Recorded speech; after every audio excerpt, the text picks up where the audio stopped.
Hello, my name is Marie Ricks. I'm a professional organizer, and today's presentation is the second in a series of presentations about the topic, the 10% advantage. Our goal in this presentation is to continue our work towards having a more organized life. For if we are personally at home and in our professional lives, our church lives, and our family lives more organized, we will have many advantages in being able to serve the Lord with more encouragement and more energy. Let's start with a promise from our Heavenly Father in the Doctrine and Covenants, section 44. It says, "We shall obtain power to organize ourselves." Or as it says in the actual scriptures, "Ye shall obtain power to organize yourselves." I use this scripture as a motivational beginning to some principles and some topics that we'll talk about today, with the idea that if we can open our minds and our hearts and embrace the thought that God is going to give us power to organize ourselves, then it's not quite so discouraging when we're trying to manage the laundry or get a meal on the table or to understand our church calling or to gather our family for family home evening. The idea about the title, the 10% advantage, is that in a normal day there's about 24 hours. If we had a good night's sleep last night, then we have about 16 hours today to do all the Lord has asked us to do. If we work together to just get 10% more organized, we will gain about 1.6 hours per day, which is about 90 minutes every day. You add that up, and over a year's time, it's about 32 days a year. Having this 10% advantage can change everything in your life. Again, as I spoke about the last time with the last session, we're trying to shave 2 seconds off a 20-second project, 2 minutes off something that might take 2 minutes that might take 20 minutes. And in everything that we do, day in and day out, we're trying to shave just 10% on some of the routine things that we have to do so that we're more available for the chaotic part of our life. In this session, we are going to talk about haphazard to habitual and madness to method. So let's start tackling some of the organizational things that will help make our lives much more organized and increase our capacity to be peaceful, to be pleasant, and to be useful. As we talk about haphazard to habitual, I'm going to use the examples of learning how to have better home management skills in any season of your life. We're going to think for a minute today about the lesson of the chrysanthemum. As you think about it, the chrysanthemum packs a lot of pebbles in a little tiny ball when it's just budding. As a matter of fact, when you have a daisy and you have a chrysanthemum and you put them side by side in the budding stage, they pretty much look the same. But when the daisy blooms, it just has single petals. But when the chrysanthemum blooms, it has petals upon petals upon petals. As we're working today together to increase our homemaking skills, our home management skills, and our time management skills, what we're trying to do is move from the simplicity of the daisy to the complexity and capacity of the chrysanthemum. We're trying to get more done in less time, more effectively and more efficiently. So we're going to open our minds to maybe a different way to approach the way that we manage life, maybe even a creative way that seems a little uncomfortable first to try and practice. And then we're going to choose the best way for us. As you share some time with me, what I would like you to be asking yourself is, what is my way going to be to become more organized, to gain this 10% advantage that might give me the capacity to be more organized? During our presentation, the first part of it today, we're going to talk about 4 different organization principles. We're going to talk about systemizing responsibilities, how to avoid any and all emergencies, in other words, how to reduce the surprises in our life, how to establish more effective habits, and how to keep household routines in place.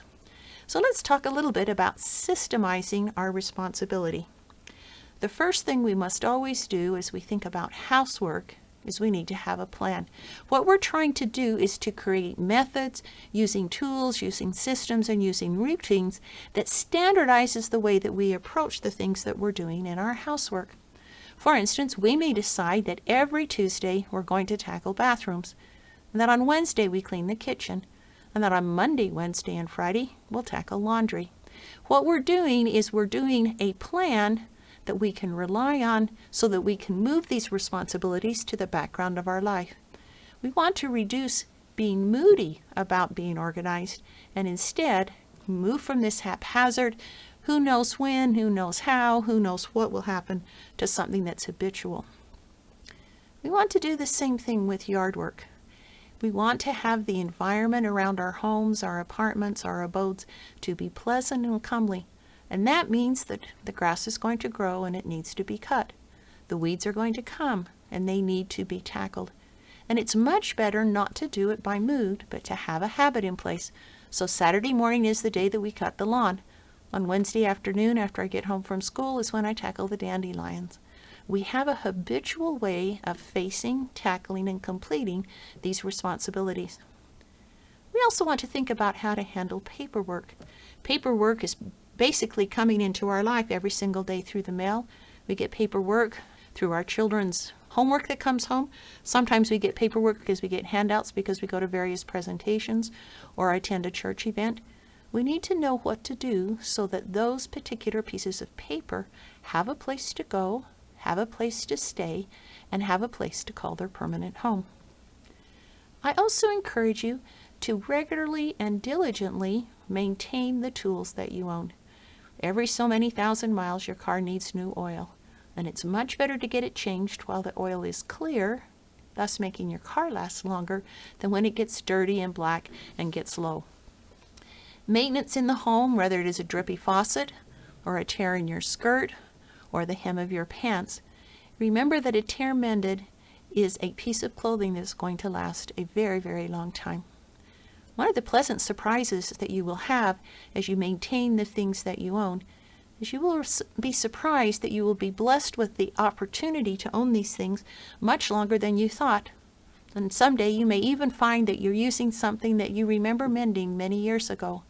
And by keeping it in good order, you were able to habitually tackle the different responsibilities that you have in your life.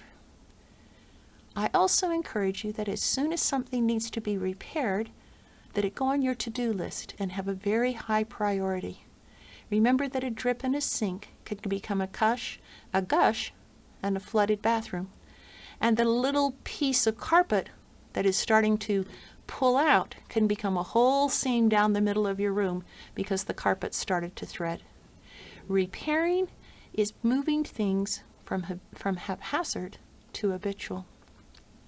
Now let's move on to the principle of avoiding emergencies. As I work with people and help them get organized, it is very interesting that most of us have certain things that we wait and let them get to an emergency state before we tackle them. I remember when I learned this lesson as I was gliding off an off-ramp of a freeway, realizing that I was completely out of gas. And by some pluck, luck, and probably a lot of blessings from the Lord, I made it up over the off-ramp, over the bridge, and slid into the gas station in order to get some more gas. I learned that day that in order not to run out of gas, you probably need to refill the tank when your tank gets down to about a quarter before empty. So what we want to do with this principle is reorder our lives so we don't move to the fume stage before we tackle the situation. Another example is, as I've spoken about a few minutes ago, is taking care of a drip before it becomes a gush. In your life, you may find that there are emergencies pending in many places in your life. I encourage you to tackle them so you're not haphazardly more in a state of emergency response and instead in a state of regular emergency avoidance. As we've talked about before, it's really important to mow the lawn before it seeds, and it's a great idea to weed before the dandelions let off their heads. I read recently that a single dandelion plant over its life can release 2,000 seeds.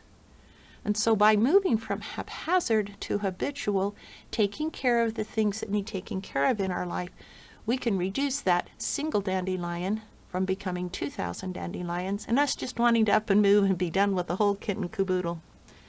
Remember that mending something when it's a hole keeps it from becoming a tear. And so maintaining our clothes and teaching our family members to maintain our clothes and to repair them becomes an essential part of being able to take care of life. When my first son went on a mission, on the very first day of his mission, he tore the pants of his suit in a big L-shaped tear on some barbed wire. He wrote home to me and said, "Mom, you never taught me how to repair an L-shaped tear, but I made a good, serious effort at it. It doesn't look good, but it's holding up great." I encourage you to think about not only taking care of the responsibilities that you have with regards to emergencies, but teaching your children and grandchildren and other members of your family so that they too can be skilled in this way of becoming more organized. Next, I encourage you to establish more effective habits with regards to meal planning. It's much, much easier to take thawed meat from the refrigerator and get it into the fry pan for frying than it is to be hacking at it as you're trying to melt it in the microwave. And besides that, the spaghetti sauce usually changes better. So I encourage you at the first of the week to move from your freezer to your refrigerator all the things that you'll need for the upcoming week so that they get into the more natural post-frozen state instead of the instant thaw state that sometimes happens as we're trying to put together a dinner at a late hour. I encourage you to put your canned fruit in the fridge and also to get your weekly shopping done on one day every week. Many of the people that I work with that are trying to become more organized find that they shop rather haphazardly. They run out of one thing and run to the store. They run out of another thing and call their spouse and ask them to get milk on the way home. If you have better habits, if you're a little bit more organized, you'll make one big shopping trip on a regular basis, and then you'll be done until the next time. With regards to that, one small hint is to put a rubber band around the last of everything in your kitchen. So if you bought 4 boxes of cold cereal, a rubber band goes around the last box so that when you come to the last box and see the rubber band, you know that it's time to get more cold cereal. When you find yourself getting ketchup out of the refrigerator and it has a rubber band around it, you know that needs to go on the grocery list.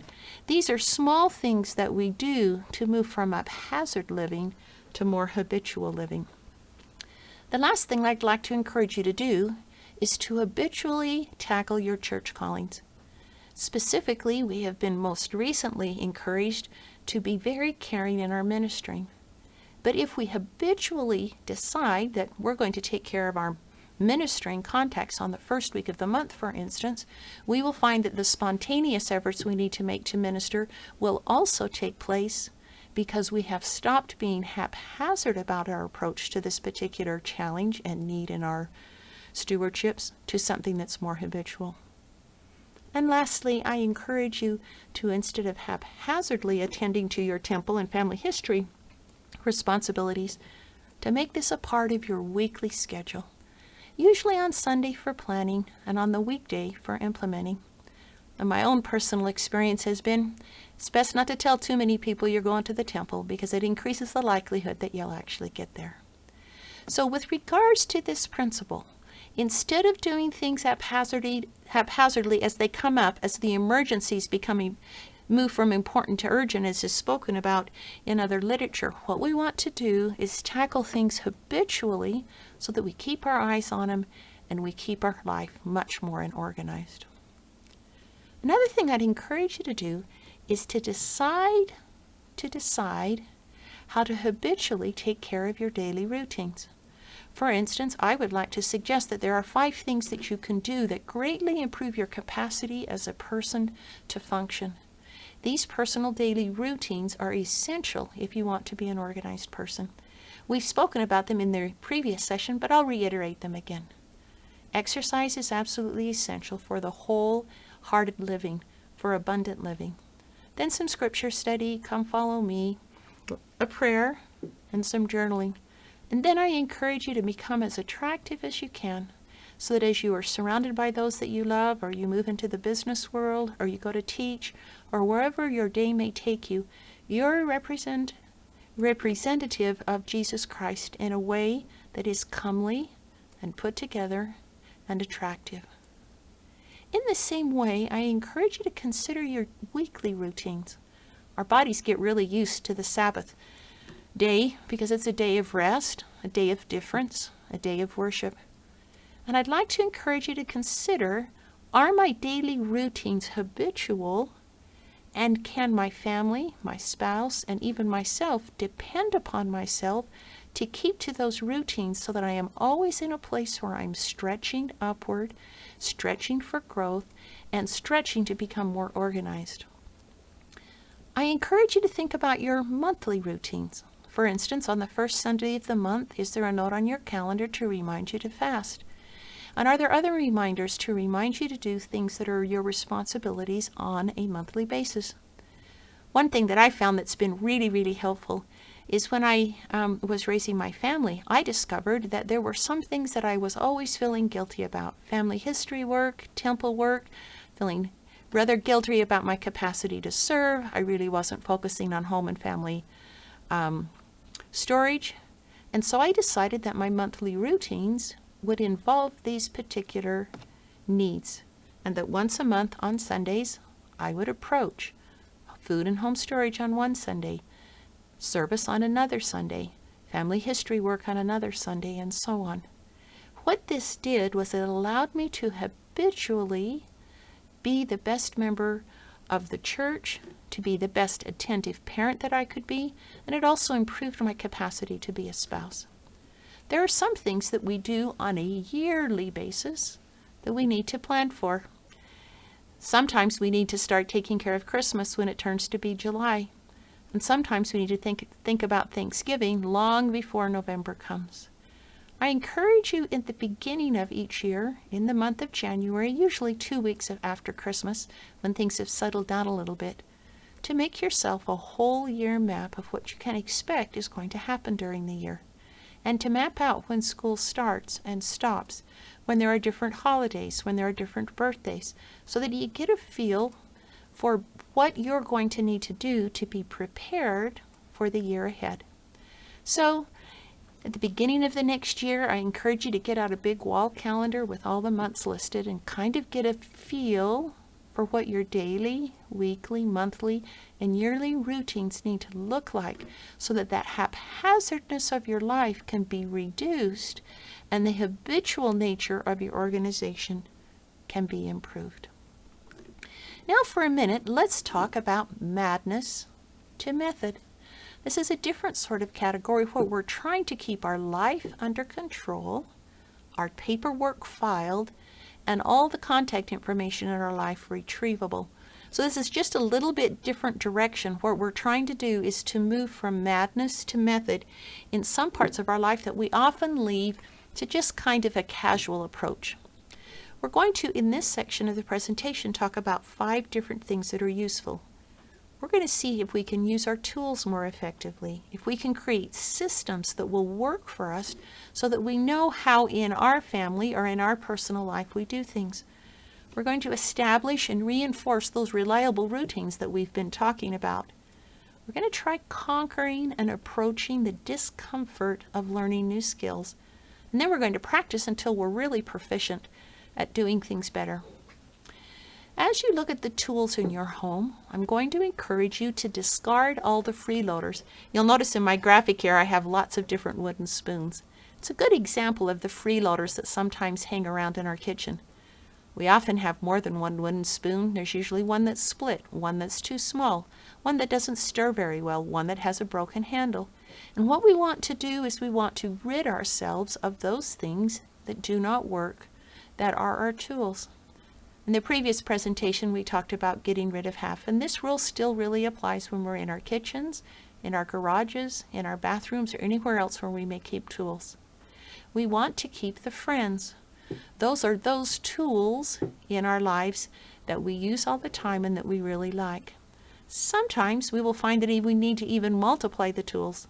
So for instance, if you're a mother at home, you might need to have more than one set of measuring cups or measuring spoons.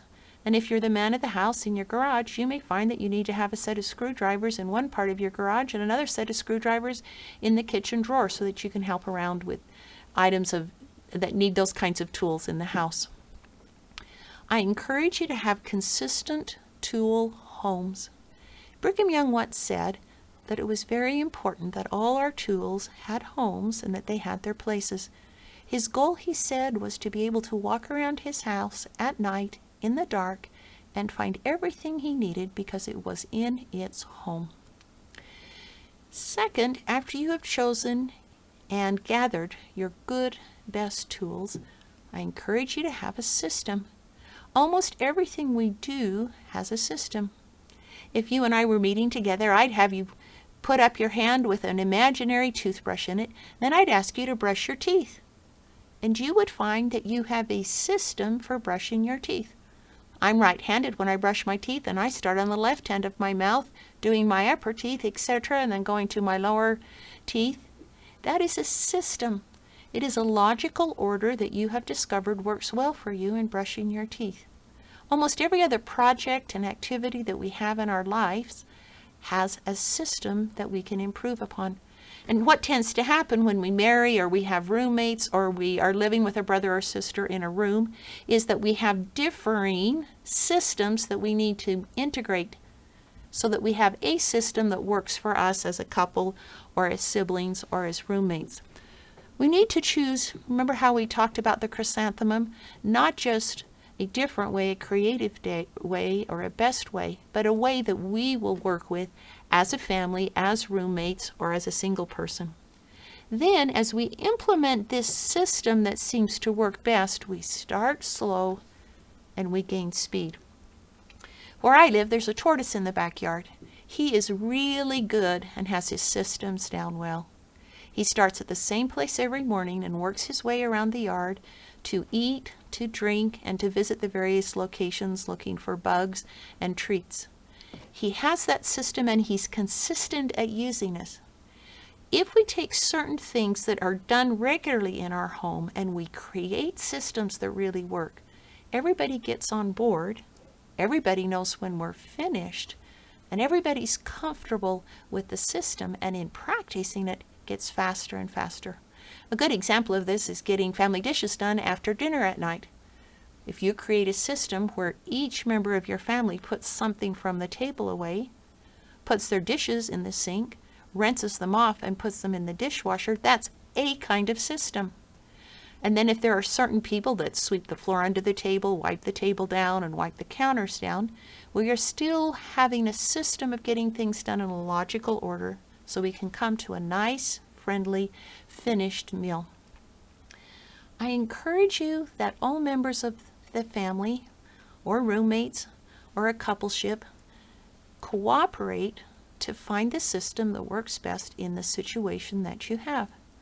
What's the best system for us getting mail into the house and getting it sorted and putting in the right place? What's the best system for us for having regular family prayers at night? How do we gather people? We have a large house. Do we use a bell? Do we have a person that runs around and collects everybody? How long do we wait for people to appear? What are our expectations? As you're thinking about your lifestyle, there are certain places where things are more at the tendency of madness and less at the tendency of method. What we're trying to do is to create methods and use systems that will make it so that everybody can depend upon knowing what's going to happen. As you do that, you're going to find dissenters. These are non-cooperative people that have plenty of excuses for not quite getting with the system. It's important to approach those people and find out what about the system, the way it stands, is not workable for them. For instance, I remember a time in my life when we were trying to have a system for family prayer gathering, and one of my children really struggled to come on time. And we found out that for him, it was much better if he had a 5-minute warning. And so we changed the system so that we had 2 alarms that would go off. One to let you know family prayers was going to be in 5 minutes, and then a second one where you should show up as soon as you hear that second bell. It improved the method very well because we improved the system.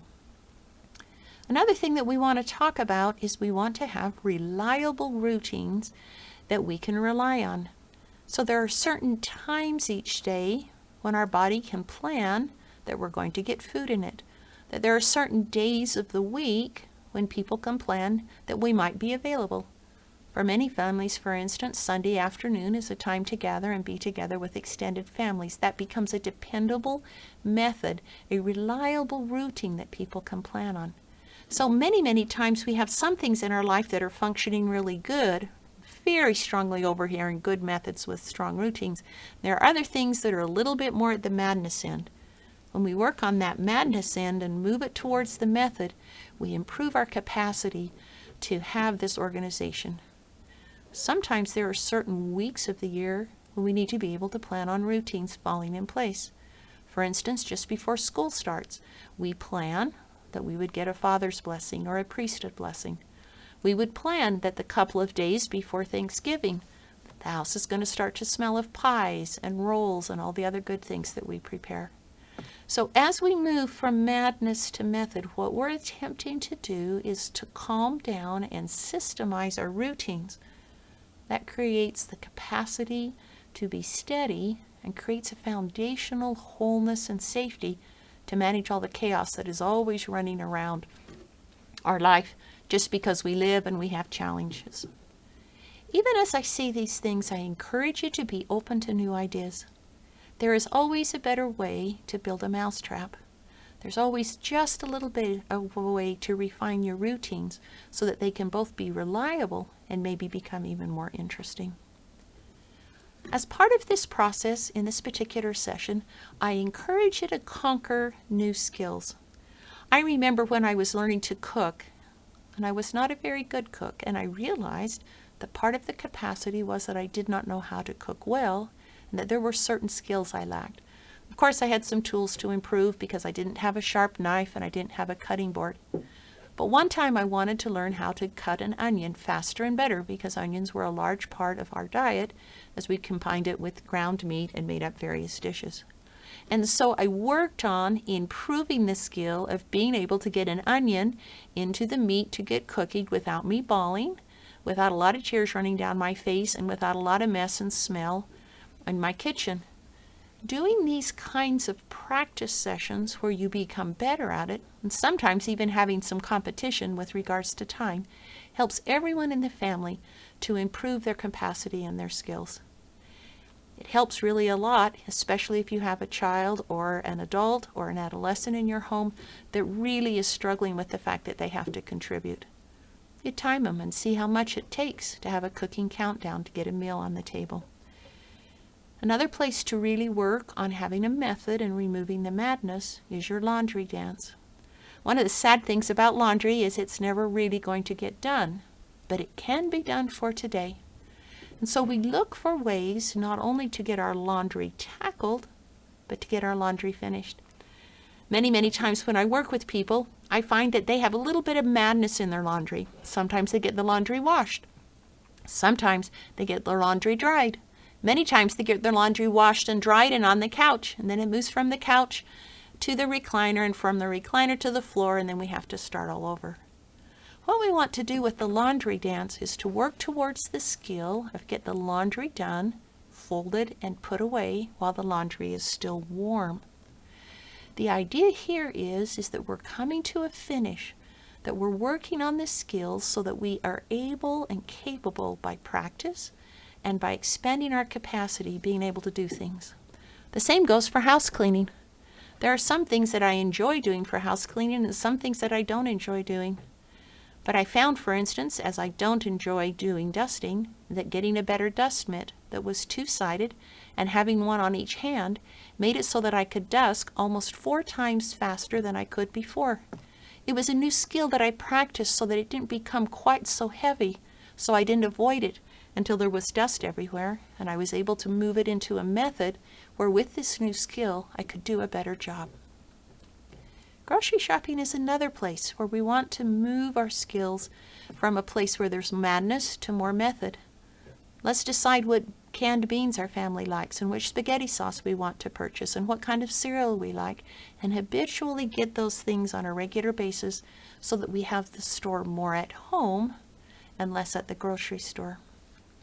As we practice until we become more proficient, as we stretch ourselves in these various skills, as we look at different ways to become more organized, you will begin to notice that we can practice our routines until they almost begin to run themselves. In that, they become automatic and that they function well, sort of like the ease with which you brush your teeth. use your new routines, the ones that you're practicing and improving upon, to dance between and around projects. One thing that we can talk about is that the laundry is one of the hardest things that we need to do as we're trying to get organized, because we have to put the laundry in and then leave. Then we have to put it in the dryer and leave, and then we have to come back and get the laundry, and then we have to fold it and put away. Dancing between doing the laundry allows you time to do other things, such as housework or dishes. This dance in your personal life, in your household life, is something, again, where we can practice until we become more proficient. I'd like to encourage you to throw those project balls up again and again until you get better at juggling. There was a season in our family's life where our young sons learned to juggle 3 balls. They became quite proficient with 3 balls, but adding a 4th ball was a real challenge. Some of them were able quite easily to become 4-ball jugglers, and others of them really struggled. It is okay to have the discomfort of being at a struggling place as you increase and improve your proficiency in your organizational skills. If you'll be with me and tolerate that discomfort and keep practicing and practicing, you will find that your proficiency increases. It's a little bit like learning to ride a 2-wheel bicycle. It's really hard at first. It's hard to keep your balance. It's hard to go very fast. It's hard to brake. It's hard to get off the bike. But when we're young, we keep at it until we get good. If you will keep at it, the balancing bike of home organization will be yours, and you will gain the 10% efficiency that you're looking for. Remember, the 10% advantage is the capacity to be 10% more organized in all the areas of your life. I encourage you to work at it until you be proficient, until you have this madness that moves to method, until you have that extra time and increase your capacity to serve the Lord. I say these things in the name of Jesus Christ. Amen.